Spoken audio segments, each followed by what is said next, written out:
негизги такыбалык балдар чоң ибадат. Азыркы учурда адамдар көбүнчө ибадат кылганды жакшы көрөт. Ар дайым сурай берет, кайсы амалды көбүрөөк кылайлык, кантип кылайлык, кайсы амалга көп сооп берилет деп. Бул дагы жакшы нерсе. Бирок андан дагы жакшыраак нерсе бар, ал такыбалык.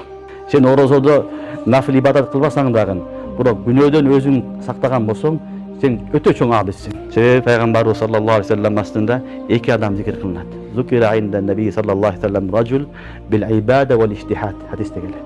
Wa zukira al-akhar bil ra'a. فقال النبي صلى الله عليه وسلم لا تعدل بالرعة. Пайгамбарыбыз саллаллаху алейхи вассалам алда келип сахабалар айтат: "Я Расулаллах, бир киши бар, көп ибадат кылат, көп намаз окуйт, нафил ибадаттарды кылат. Экинчиси бар, аябай таква. Өзү күнөөлөрдөн сактайт өзүнө" дегенде, пайгамбарыбыз айтат: "Ла ту'далу бир-ра'a." Таквалыкка эчтеке жетпейт деген. Таквалыкка эчтеке жетпейт деген. Ошондуктан эң негизги нерсе бул таквалуу болушулук.